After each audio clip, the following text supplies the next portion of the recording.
This episode of Chat and Chew is sponsored by 30 and 2 CPR. Unfortunately, we don't always know when tragedy will strike.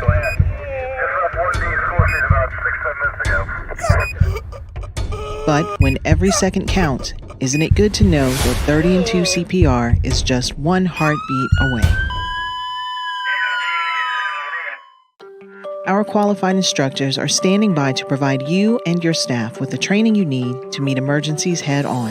Visit our website at www.30and2cpr.com or call us at 919-923-6055 to schedule your training event today.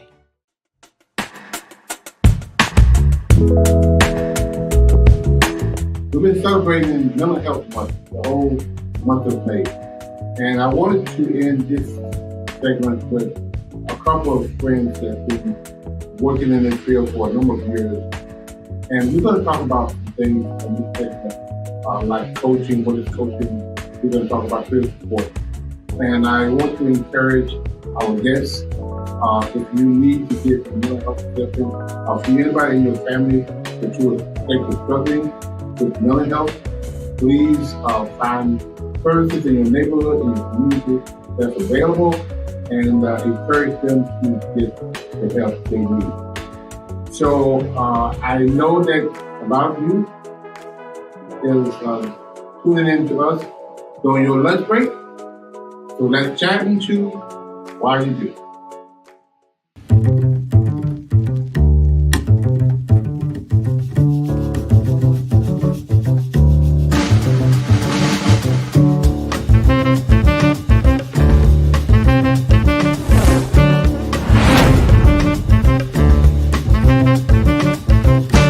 Please make sure you follow us on Facebook, like and subscribe to our YouTube channel, and of course, hit the bell to activate notifications that will remind you when we're on. Please be sure to leave us a comment to let us know how we're doing. We'd love to hear from you.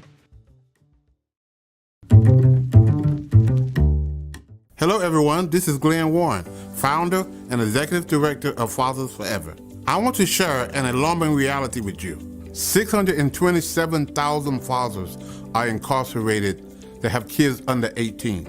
Now, there are 56,000 moms incarcerated who have kids under 18. The reality is there are so many more fathers incarcerated than moms. This is why I Am a Father Forever book exists. Now, I need your help. I am inviting you to help us get this book into as many fathers incarcerated as possible. Here's how it works. For your donation of $22, we will provide a book to an incarcerated father.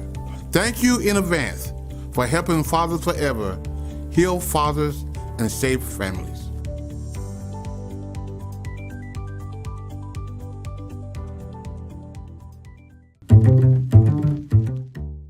Greetings, welcome to the set. Today our podcast, Chat and Chew once again. We have Mr. Terrence Perry. He's no stranger to Fathers Forever. And also we have Dwayne Will. He's definitely no stranger to Fathers Forever. And today in our podcast, we want to continue to talk about mental health. We're kind of winding up. This is Mental Health Week, Mental Health Month, which is kind of winding down. And we've been talking about actually a couple of things in this month. We're talking about Mother's Day and how we need our mothers. And I've interviewed quite a few people. We also been talking about the Mental Health Month. And so we're winding down this month's podcast. And so I invited Terrence Perry to come back, and we're going to talk about some services that he provides. I also invited Mr. Dwayne Williams to come. He's one of our staff, and he can talk about some of the things that he's doing for Fathers Forever. So guests, just be with us for a little while. We're going to hopefully be very helpful and discuss some things that may help you, or you may have some people who are struggling with mental illness and need some assistance, and we want to discuss those things during this session. So I want to start out with Mr. Terrence Perry, which I know you have written how many books? 20 books. 20 books. A wealth of knowledge, and I thank you again for being a part of this podcast. We want to talk about, and I know you're a certified coach, and at one time you were doing peer support. And yeah, so we want to talk about what is peer support, and what is the difference between peer support and case management, and how all of that works out? Okay. We can start with peer support. Just the basic premise of peer support is someone that have walked the walk and is able to talk the talk. So that person can reach back and help the person that's just coming through that process. You got a person that has that lived experience to help them to navigate, that process, Right. Navigating which resources to contact and to get to, instead of having to figure it all out themselves. Right. You got a person that have already lived that and done it, so they can bring that person across, and then that person can get peer support certified or just have that experience to be able to help the next person. Right. And that's kind of how the peer support piece. And that's why it's called peer support, because this is a peer person who has been through the same issue that you've been through. Now it can help you navigate and walk through it and get you the help that you need. Right. Peer helping another peer. Right. Whereas the case manager is not necessarily a person who has been having these challenges. That's more professional. How? Right. The case management piece is similar in that they still, navigating that person through the resources that they're going to need, connecting them with those resources, but they don't necessarily have had that lived experience. Okay. But Gotcha. they got professional experience, whether they got college degrees, PhDs, or what have you. Right. They're qualified to Right. do the work that they're doing case management wise. But they don't have to. So I'm a retired case manager, Right. social worker, senior practitioner. We had a number of titles over the 20 plus years that I was with Wayne County, and I just wanted to clarify in my mind, because I see a lot of people, peer support specialists, and they're doing the same work as a case manager. They're connecting same thing that I did. I connect folks to services. I brought them into resources. They're doing the same thing, but you're saying the difference is the case manager doesn't necessarily have to walk that walk. Right, that's one of the key differences. Another key difference, though, is the pay. The pay. That's That's another whole story. The peer support is not making the pay that a case manager is making, but like you said, they're doing a lot of the same work as far as connecting them to those resources Right. so forth. But yeah. Yeah. Okay. So that's and a lot of our guys need that one-on-one. That Dwayne, you can chime in on this with the peer. I know we've had some peer support staff that work with us, and how they have brought to the table the thing that Mr. Turner is talking about. Yeah, that experience really is really beneficial when you're especially dealing with the population that we're dealing with. A lot of the times the guys are looking for someone who has lived almost a similar lifestyle that they have, and to see that they have made it in order to maneuver through all the hurdles that they had to go through. It gives them hope and it gives them encouragement. Well, when I talk to them, they're like, you don't know what I've been through. You don't know nothing about this. Yeah, but I can tell you, no. I'm going to talk to him. Which is fine with me because I want you to get the help. If you're going to open up, because they work hand in hand. The peer support specialist, the case manager, it's a team effort. Some things I can relate to that they can't relate to. Some things vice versa. So it's a team effort. I like what you said there about the pay. You saw a smile. There's a big difference in pay, but the work is similar. It's similar to because we have a host of someone certified, and some of them just they have lived the life. They have, and some of our staff not have, have. But the key, the other factor to that is it gives the peer support specialists the incentive to go ahead and if they get a college degree or an associate degree, then they can move on into case management. Right. And they're already doing that service, the basics of it. So they give them an incentive to move up into case management and make the salary of a case manager. Right. Whereas before they wouldn't have had the opportunity to become a case manager because of their background. Exactly. But because we're doing peer support and they have that lived experience. Now that experience can count for something besides whether it was addiction or what have you. Right. Now it counts, and it gives them credibility along with the degree. So Right. case management can fit them, and then they can up their salary. Yeah, it's like a guy who's been working on plumbing all his life. You know how to do everything about plumbing, but they haven't been in school to get certified. Get certified. And so you can still make, $15 being a helper as a plumber, knowing sometimes more than the guy who's you helping, That's right. but you're not going to get that because you're not certified. So when you go get that piece of paper, now instead of making $15 out, you can make $40 out. It's sheepskin. That paper is needed, A lot of times it's fear. The fear because it's, just starting off when you're doing your peer support, you don't think you can afford a higher education. But there's a plethora of resources out there available that will help you tackle that assignment of going and paying for school. A lot of times they don't know about it, and that case manager who they're working with, or it's even someone in the office who they are trying to emulate, will show them, okay, you're smart enough. Go ahead and take the next step. I got to pay for it. Yeah, you can go through this and pay for it. You can go through this and pay for it. Yeah. So there might be some people out in our audience that listen to this podcast, and you got the lived experience. You wrestle with the addiction and whatever you wrestle with. You came out, you're doing good now. Go get that peer support certification. Start out with, and then keep on going and go back to school and get certified to be case manager. You can make more money. Right. Yeah. And also, you could be a qualified mental health professional. Yes. As they call it, QP. Yes. And still it's still the same type of case management, but it's dealing more with, I guess, mental illness than mental health. Well, it's both really, because you can be a QP, a qualified mental health professional, or you can be a qualified developmental professional also. Yeah. But their pay, you move up the scale, and that's a way to move up and still stay in their field of work. But you level, you're gonna level up. And like you said, their fear is there, but that's what their peer support a person is there to say, hey man, I did it. I was a peer support specialist. Now I'm a case manager. You can do it too. It's gonna take, we ain't gonna do it overnight.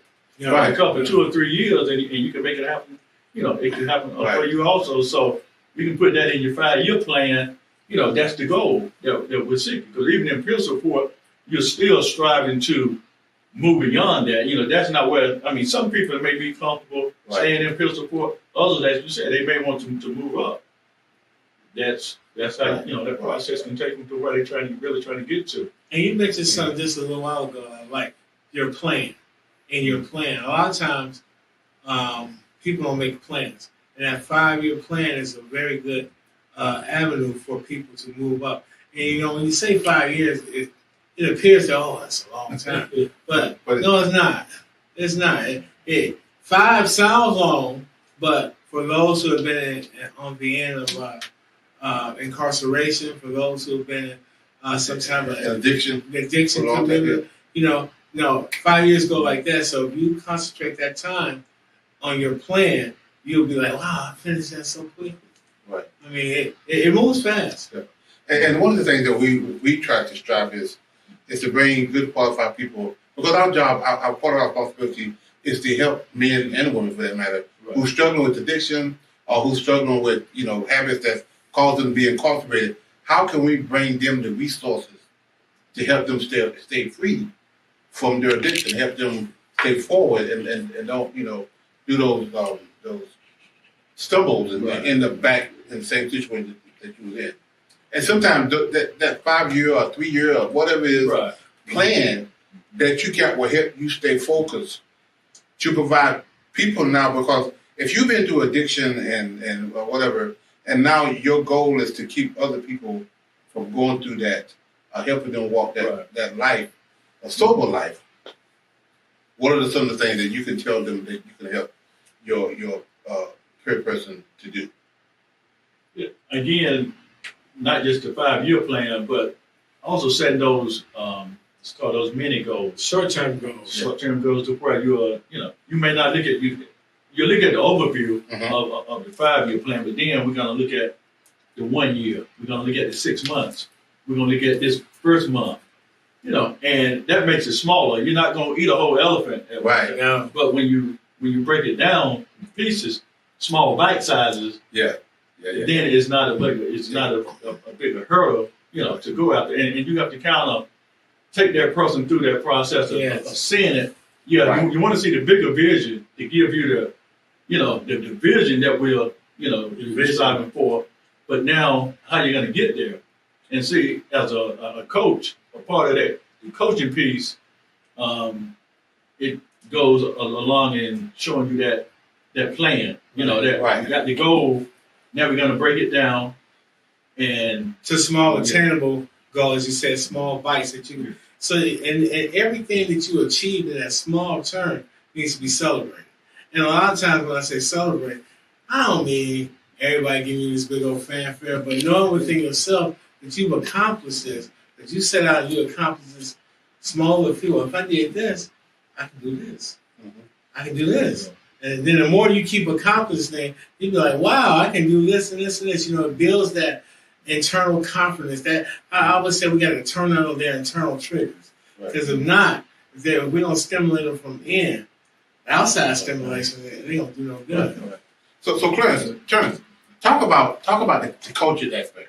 I know you're a certified coach, and I am as well. Why is it you think coaching is important, and not only to our clients, but this certified coaching thing has really taken on a life of its own, and it's been very helpful in my life. I've gotten people who are coaching me now to do certain things, so it's very beneficial.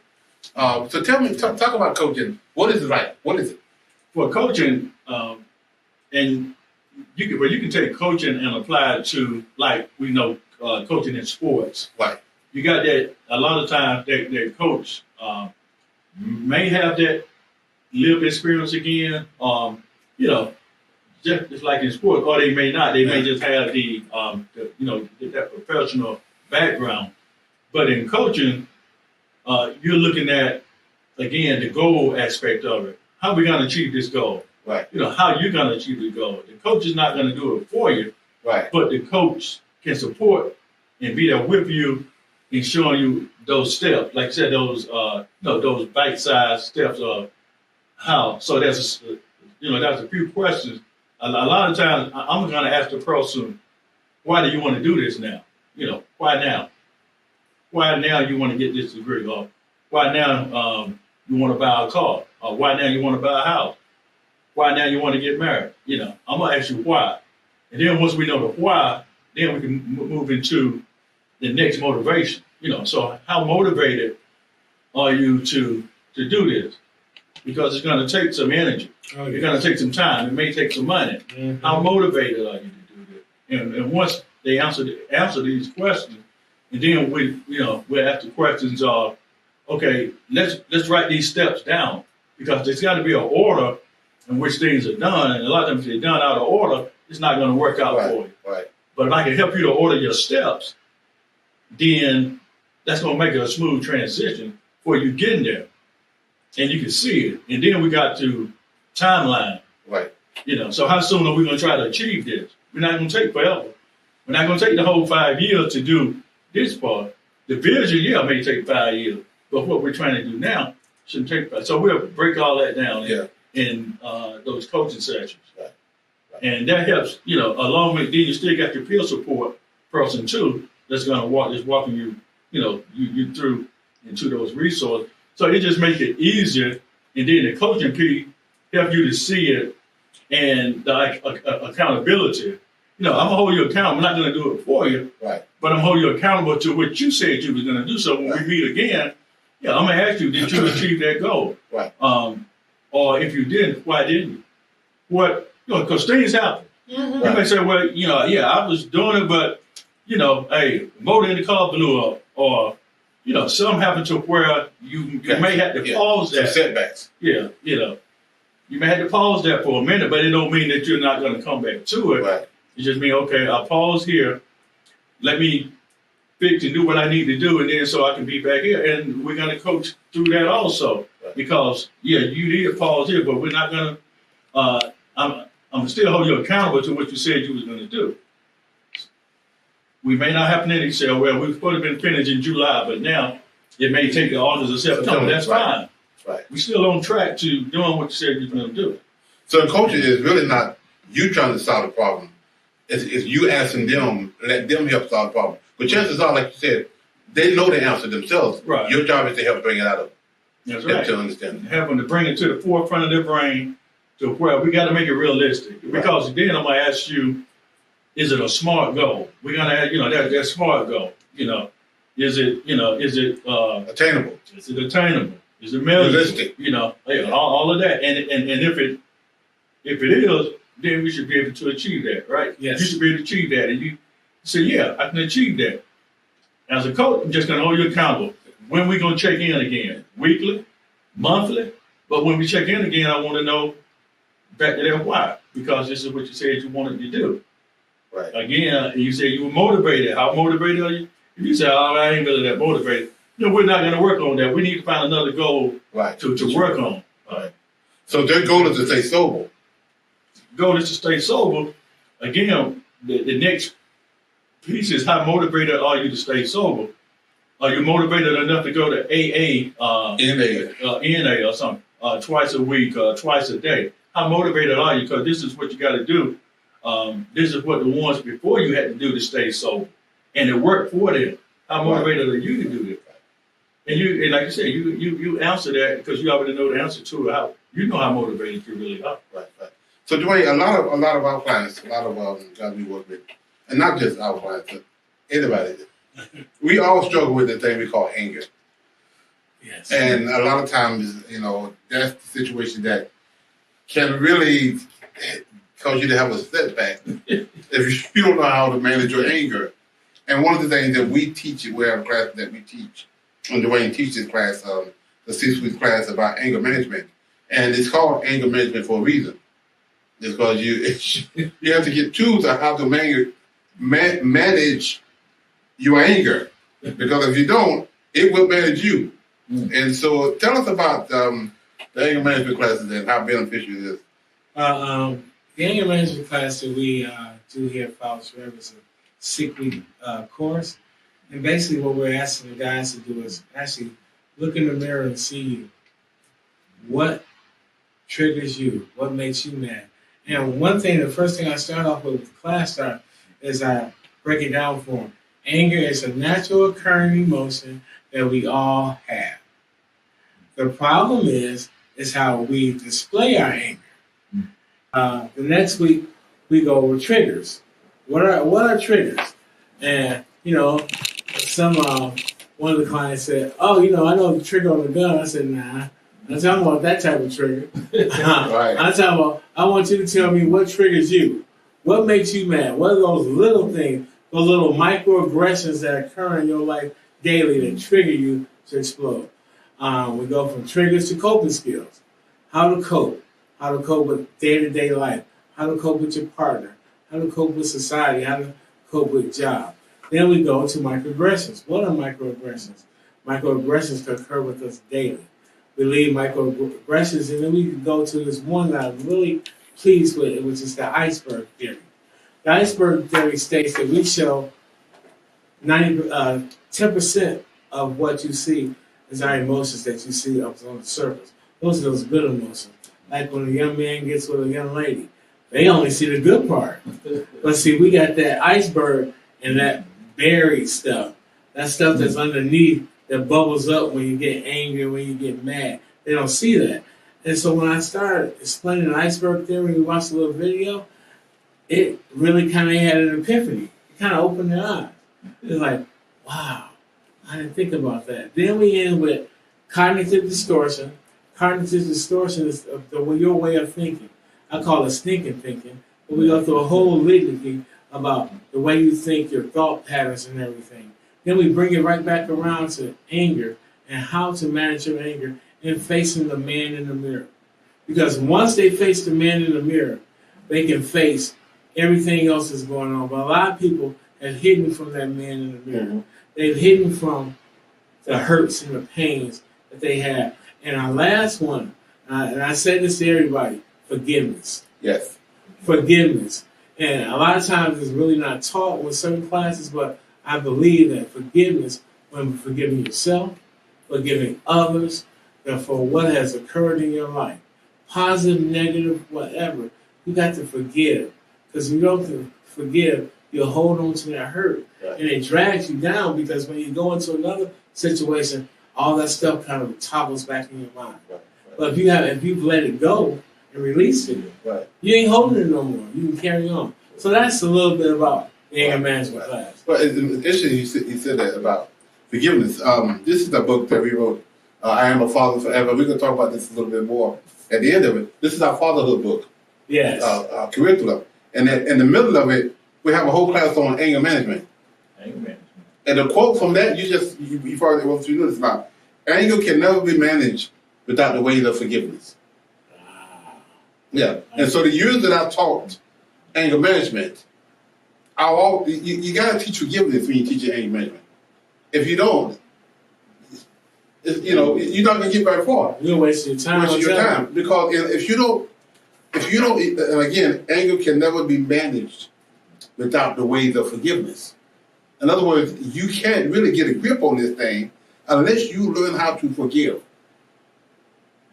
It just ain't gonna work. It's not gonna work. So there's a point between what happens to you and your response to what happened to you. What you do in the middle determines the outcome. Yes. If you can go from 1 to 100 in 5 seconds, you don't have much space there. So you don't think about the consequences when you get angry. You just respond. And a lot of times they get you in trouble. Because another thing, a quote that if we overreact to one problem, if we overreact to a problem, now we got two problems. The one that we overreacted to, the one that we just created, and the one that we overreacted to, and the one we just created, and our overreaction. Let me say that one time. If you overrespond to a problem, if you just go crazy and just overrespond to it, overreact to it, you got two problems. The one you overreacted to and the one you just created in your overreaction. So you found this is, I'll give you this. You go out and you find your loved one, your spouse, having an affair. That's bad. That's really, really bad. But now you go out and get a gun and kill that person. So you still got to deal with the fact that they had an affair. Now you got a murder charge on you. So that problem you just did created, it's bigger than that problem over here. Because you can live through that. It's painful. But this over here now, you in jail, you in prison. You don't touch somebody's life now because you overreacted to that problem. And we all do that. So you want that space between what happens to you and to your response to what happened to you. You wanted to be over here. Yes. Because they give you opportunity to think about the consequences. Right. And what would I do if I would shoot this guy? I'm in jail. I love the way you said that too, because you said we all have done it. We have all overreacted to a situation and caused another problem. Yes. And then once we sit back and process, because we sit there and think, I shouldn't have done that. Yes. Once we process the information, like, man. Because I just created another problem that's bigger than the problem that I just. But what space are you sit back processing it in? Yes. Because if you don't overreact and you sit in jail or prison, you got plenty of time to sit. You got plenty of time. Yeah. But now you can't do nothing. If it was something to that extreme, like you said, pulling the gun or shooting, or even when you were talking about that, it made me think about, when the police stop somebody, sometimes both overreact, sometimes one or the other overreact. Sometimes it's the police, sometimes it's the person in the car overreact. And then we've seen it play out time and time again, a situation that goes astray because there was overreaction on the part of either one or the other or both. So that anger management piece, again, this is for all of us. And I can tell you stories of stories when I'm teaching anger management class, and I'm thinking I need to be in that class myself because I don't overreact to something that happened to me that I'm ready to go out and and do some or you sit down and you got some going on at work and you shoot out this email and we apply to something, and it's full of anger. I mean, you make sure they work right, but the tone, and sometimes I'll just, you know what, don't send it tonight. Let me go sleep on this. Let me get up in the morning. But most of the time when I get up in the morning, I'm going to change that whole tone of that email because I've had time to settle down. I'm not making the decision Right, out of anger. You know what, guys? This has really been interesting because some of these points that we hit. And audience, I hope you're paying attention to this, especially with us being stopped by the authorities.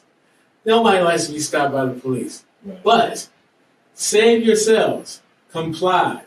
Yes, officer. No, officer. Officer, may I reach into this glove box and get my registration? I don't care if you think it is belittling yourself. No. I'm trying to make sure that you get home to your loved ones.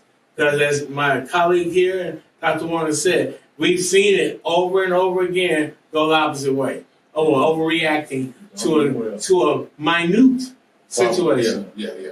And I know we're about ready to wrap up, and I love this kind of dialogue that we're talking, that we can really again we bring services to our clients that these are the services that we teach them that can help them get from one level to the next level in their road to recovery from alcohol or drugs, or on their way to recovery from being incarcerated. Just again, a lot of times how mental health tie into this, because a lot of guys have mental illness that's undiagnosed. Right. It's untreated, and we they medicate their pain or their mental illness with drugs and alcohol, which cause other problems. So I just wanted to, to our audience, if you do know a loved one that's struggling, with some mental illness and they haven't been properly diagnosed, they haven't went to the doctor, they haven't sought help to get, and they're using drugs and alcohol as a way to mask their addiction. And so I encourage you to encourage them to seek some professional help, get a diagnosis, get some medication.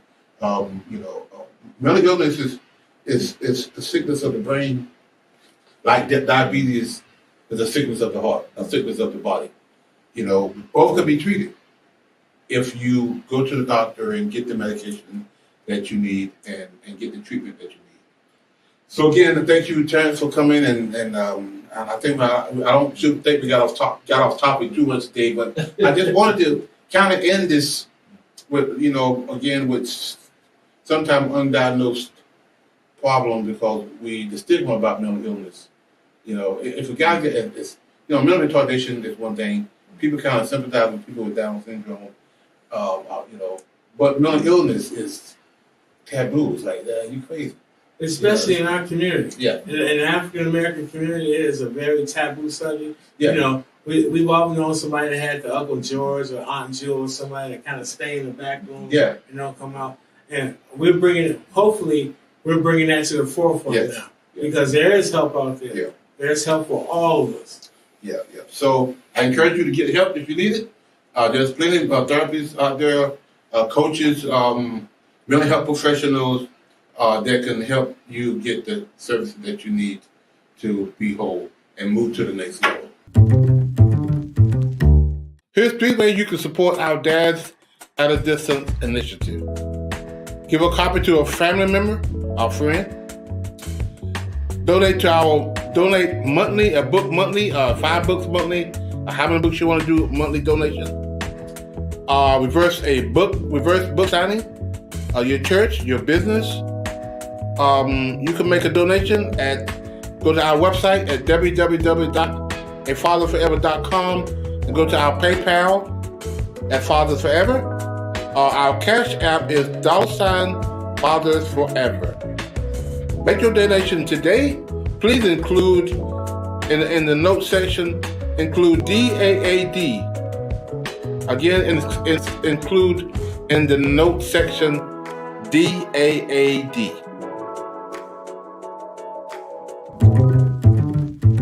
I hope you have enjoyed this podcast. I really had a good time with Dwayne Williams and Terrence Perry, and we could have went on a long time, especially talking about anger. something that we all struggle with. We probably will struggle with it until the day we die to some degree. So I really was having a good time, and as you know, time ran out and we had to end the session. But I want to end today by also encouraging you again, like I did earlier, if you know somebody in your family who's struggling with substance abuse, or struggling with anger, or struggling with mental illness, please encourage them to get help. I also want to end today, we haven't said much about this lately, but our book called I Am a Father Forever is a textbook that we've written during COVID. We've been teaching this curriculum for the last, since 2008. But during COVID, we decided to put it in a book form, and we have been very successful. We're getting this in the hands of incarcerated fathers. We call it Dads Out of Disposition. And these are where we are sending this textbook to fathers incarcerated. And we have sent over 3,000 books to the date with help from our audience. How it works is we donate this book and we ship this book. We have access to over 1,500 facilities that is accepting this book. And we ship these books to them through our partner, CLI. And so we're asking people to donate books, only $22, and this book will go straight into the hands of an inmate incarcerated. And we're going to teach them how to be a father, even at a distance. So if you, by all means, if you have $50 that you want to invest, or even that your church, your organization, to do a reverse book signing, where we bring the books, you purchase the books, and we'll donate these books to the inmates. So until we meet again, take care and be safe. If you or someone you know would like to be a part of the show, please visit our website at www.afatherforever.com or call us at 919-779-9905. The Chat and Chew podcast streams Thursdays at 12 p.m. on YouTube and Facebook. To schedule a reverse book signing or to find out more information about how you can become a part of the programs you heard us mention today, please be sure to stop by our website as well. Hello, everyone. Welcome to Father Forever University. My name is Glenn Warren, and I will be your instructor. Father Forever University is a remote learning experience where we take our 12-week class, and we meet here every Thursday night from 6 until 7, and we talk about fatherhood. We talk about domestic violence. We talk about where your child support money is going. We teach classes about fatherhood and how important it is to be in your child's life. So these 12 weeks is going to be very important for you guys to understand and the concept of fatherhood and what we're trying to teach you. Father Forever University is broken down into 12 weeks, and you can start at any time during those 12 weeks. The key to it is finishing those 12 weeks. Every lesson is in lecture format, where you listen to that lecture, and then on Thursday nights, we discuss that lecture. The Thursday night discussion is where your homework will be due. Part of your homework assignment every Thursday night is to, one, we'll ask you the question, what did you learn?